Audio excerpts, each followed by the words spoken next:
Hello everyone. Today we are going to learn about numbers in a new and exciting way. Let me ask you a question. Have you ever tried counting a big group of objects like a pile of coins or pencils? Was it easy or little tricky?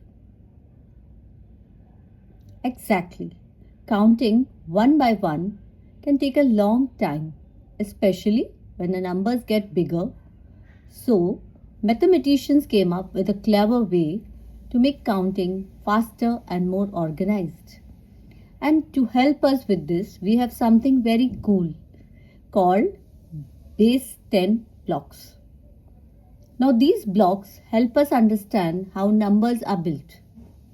Let me introduce you to them one by one.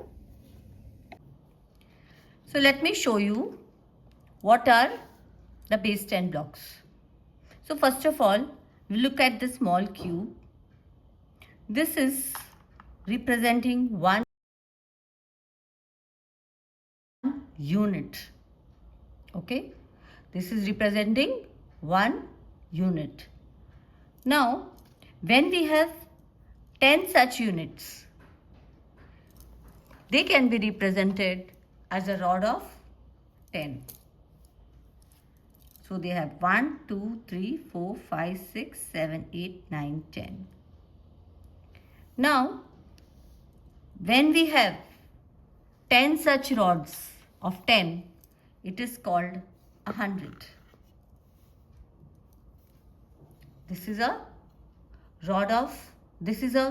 cube of 100. This is a smaller cube, this is a very big cube. It represents 1 and this represents 100 such cubes, or say 10 such rods. So this is a cube of 100 or a grid of 100. Now, how do we write ones, tens and hundreds as place values? So for that, we have this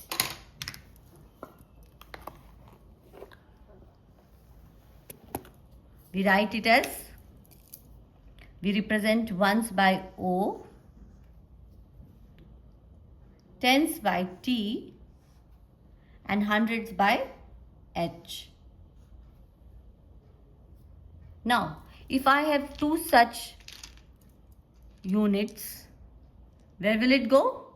It will go in the which column? Ones column. So there are two ones. Okay. And if I have one rod of 10, where will it go? It will go in the tens column. So now what is my number? If I have one rod of 10 and two units, I have 1 and 2. What is my number? My number is 12. So let us see one more example.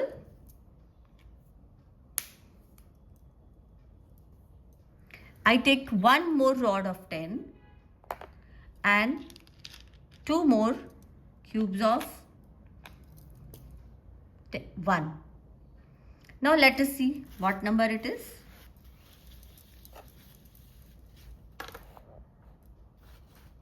So we have 4 in the units place or the ones place. So we write it 4 over here, and there are 2 rods of 10. So we write 2 over here. Now what is my number? The number is 24. 2, 4, 24. And it is represented by 2 tens and 4 ones. Right? Now let's move on to the hundreds. Now if I have 10 such rods, it represents 100, right? So as I already showed you, now let's take a number. I take this number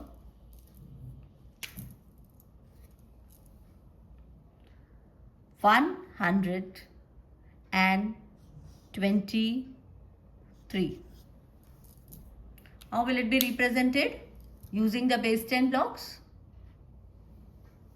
So I have this 1 in the 100th place, 2 in the 10th place, and 3 in the 1st place. So it is representing the number 120 and 3, 123.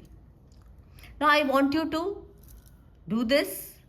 Now since we cannot have so many cubes and so many base 10 blocks, this is very basic. So now, how to do it? We will take away these and we will draw the base 10 blocks. Okay? So now, for the units, we can draw small cubes. For the tens, you can draw rods. 2, 3, 4, 5, 6, 7, 8, 9 and 10. 2, 3, 4, 5, 6, 7, 8, 9 and 10. Now for the hundreds, you can simply draw a little bigger square and make a net on it, a grid. This will represent 100. Right? So this is how you pictorially represent the base 10 blocks. Now I give you an exercise to, first of all, draw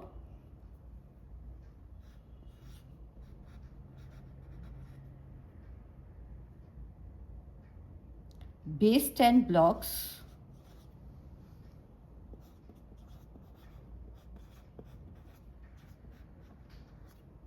for the numbers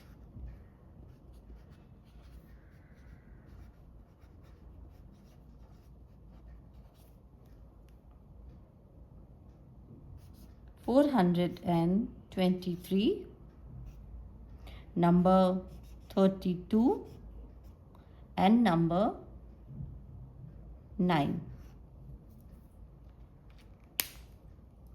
We will do this and see my next video for the answer.